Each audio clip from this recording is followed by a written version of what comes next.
احمدشاه بابا په لیسه کې وم په نهم صنف کې وم هلته مې درس وایه زموږ یو معلم و جان محمد پکتا چې اوس په پلار صاحب مسما دی تاسو به یې نوم اورېدلی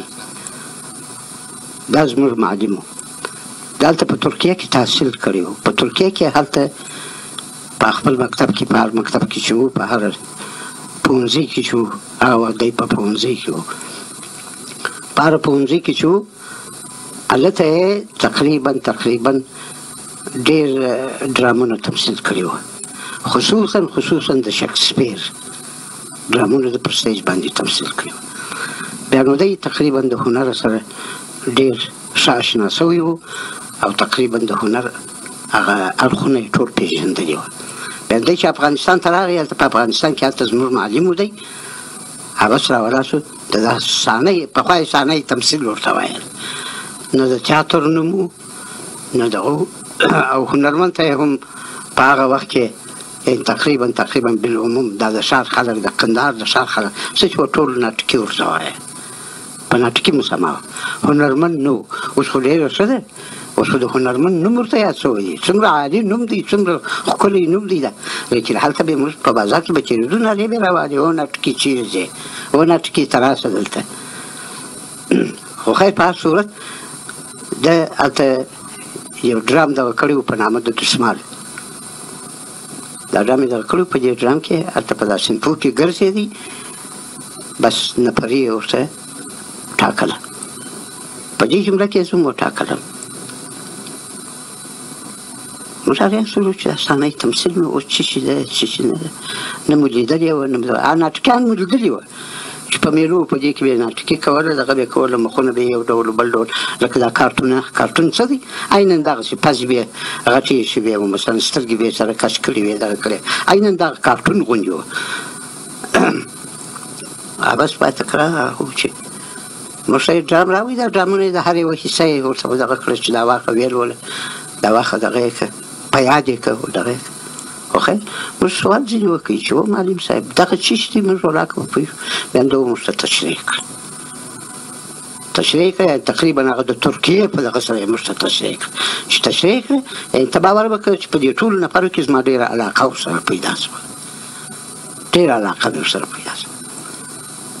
خو خیر دا ډرام موږ مشکې څو ورځې مشکې پس د هغې څخه کرا پر سټیج باندې مو د احمدشاه بابا په لیسه کې مو هلته پر سټیج باندې دا ولوبه وه ډېر ښه استقبال شو د خلکو د خوا څخه خصوصا د هغه وخت نایب الحکومه و مثلا د خبرو رئیسانو قومندانانو مثلا دا راغلي وو تقریبا موږ یې ډېر دغه کړو تقدیر کړو چې دا ډېر ښه کار دی بیا پاسه د هغې څخه د دې څخه وروسته یو ډرام بل دغه تاریخي دا یې راواخیستې په نامه د لوی احمدشاه بابا دا ډرام یې دغه کې تر دغه لاندې ونیوی په دې احمدشاه بابا په ډرام کې ما د دور اکا رول پر غاړه درلودی دور اکا چې په تاریخ کې هم د دور اکا نوم شته حاجي جمال لیکلي اوس حاجي جمال لیکه هلته زیارت جوړېږي نه کندهار کې دا رول ما دغه کې خو دا مشق مو وکړي تمرین مو وکړي دغه مو وکړي نو دغه احمدشاه بابا په لیسه کې هلته سټیج یې ورته ودراوه تقریبا په سوو اسان په دې ډرامه کې ښکاره کېدل چې دا به راته داسې پر دا سټیج راختل بته به دغه کېدل احمدشاه بابا پر آس باندې سپور دي احمدشاه بابا آس پر دا سټیج راخېږي پر دې سټیج چې راخېږي بس د خدای قدرت پر دې سټیج باندې یې پلا دغه آس ششنی کوي چې ششنی کوي دا دوی پښې یې داسې په هوا ونیولې نو احمدشاه بابا هغه زغره یې په ځان کې هغه خور یې په ځان کې هغه شمشیر په زړې نو به دلته په دې دغه خلکو کې څه حال و داسې حال و صاحب چې څه درته وایم یعنې تا فکر کوه چې په رښتیا سره احمدشاه بابا په سټیج باندې راوختې دا ډرام موږ ولوباوه چې ولوباوه خو دا جان محمد پلار صاحب دا زما استاد هم او چې دا ډرام خلاص شو دغه شو دی راغی زه یې په غېږ کې ونیولم په غېږ کې چې ونیولم پر تندي باندې مچ کړم پر مخ باندې مچ کړم ما چې کتل ول د تمثیل په برخه کې د تیاتر په برخه کې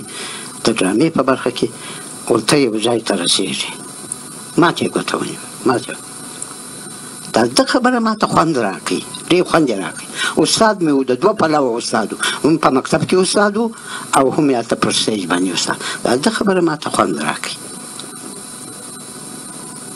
خو خیر په هر صورت دې کار ته ما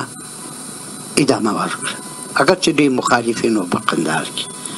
سخت مخالفین وو. مثلا ما ته به یې ویل ته ځان ته فکر وکړه، ته چا د کورنۍ ته دې وګوره او ته دا کار کوې. نو ما ورته وویل په دې کار کې خو نه غلا شته، نه فسق شته، نه فساد شته، نه بل شته، هېڅ شی نه دی پکښې کې. پوه شوې؟ فقط داسې ډرام دی، داسې ډرام راځي چې موږ خلک ژړوو، داسې ډرام راځي چې موږ خلک پاروو. د دې دپاره یې پاروو چې وطن څه دی، پوه شوې، خاوره څه ده، پوه شوې. د وطن دپاره باید خدمت وکړي، د خاورې دپاره باید خدمت وکړي، د وطن د خلکو دپاره باید خدمت وکړي. خو دغه شیان پکښې کېږي، په دې کې خو کم دغه نشته. خو خیر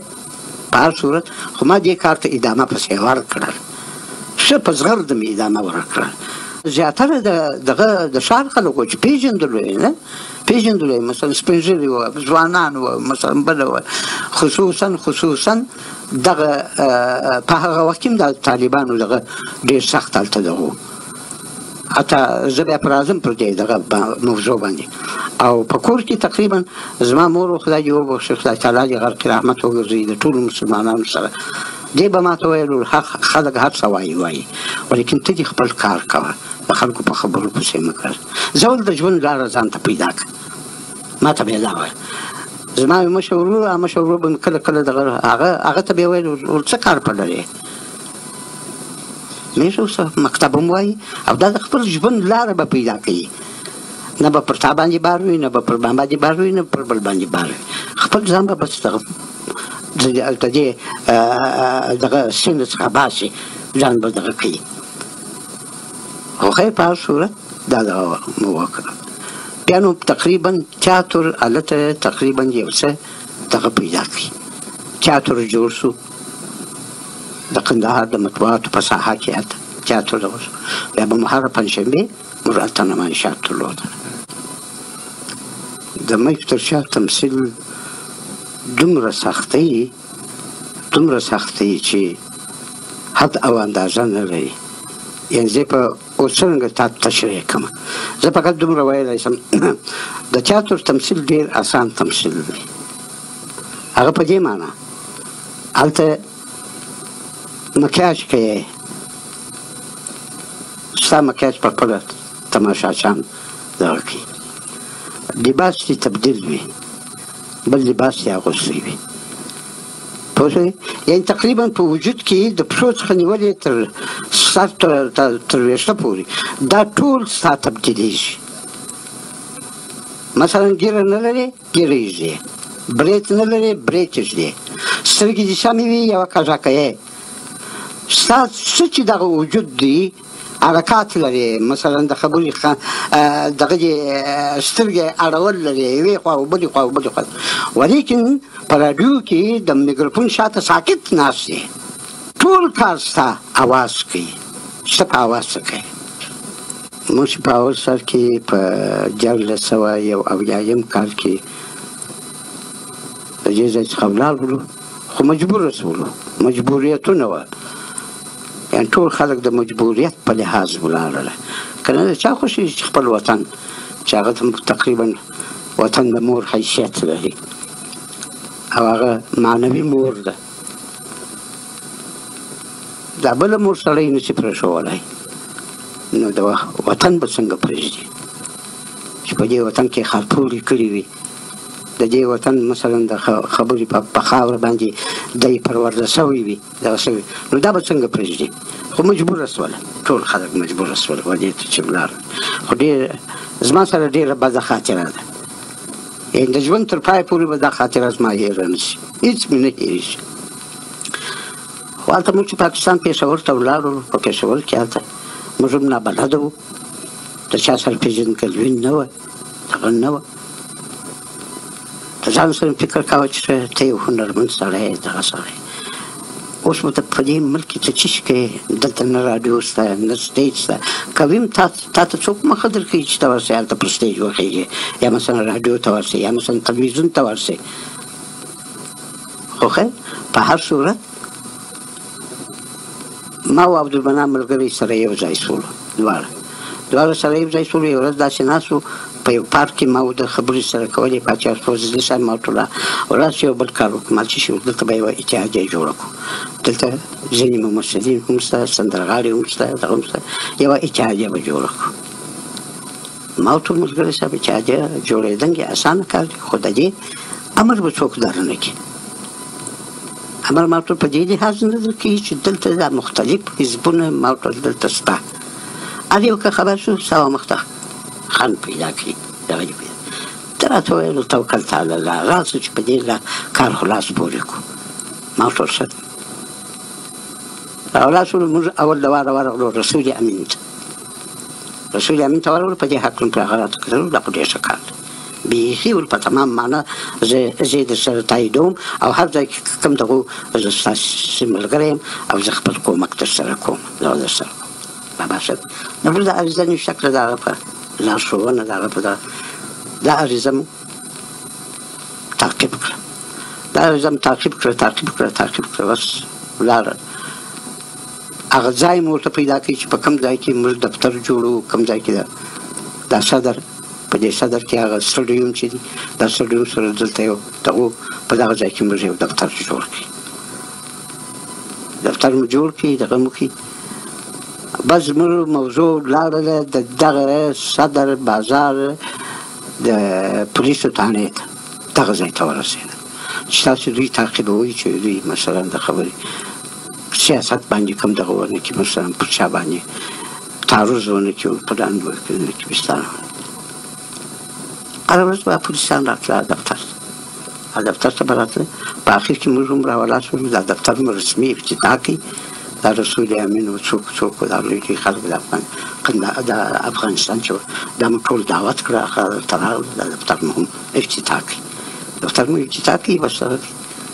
کار مو سره را شروع کړي. دلته مو رحمت الله لاندې ونیوله، دغه مو ونیوله. موزیک دغه مو سره و، سندرغاړي مو سره، دا قمرګله و، څوک دا مو سره دغه کړه. نمایش مو ورته ورکړي په نشترحال کې، هلته موږ دغه ورته ورکړي. ته باور وکړې چې تقریبا 980 چوکۍ پکښې کې وې. 980 چوکۍ یوه هم خالي پاته نه شوله، او خلک شاوخوا دغسې په پښو باندې ولاړ. دا نمایش موږ ورکړي، یعنې دغونه دغه شوی دي، هرکلی یې شوی دی، دغونه هرکلی یې شوی دی چې دا په خپله د پېښور هنرمندان راغلي وو. د اسماعیل شاهد و، مثلا شینو، څوک دا هلته ولاړ وو، دوی په خپل اریان تللي وو چې افغانان څومره عالي استعداد لري، څومره دغه لري. خو بس دا مو دا چې دغه شوله تقریبا. خو خیر ځینې کسان خبر شوي وو چې دوی هلته نمایش جوړ کړی. بس دا کسانو موږ لپاره خنډونه پیدا کړل.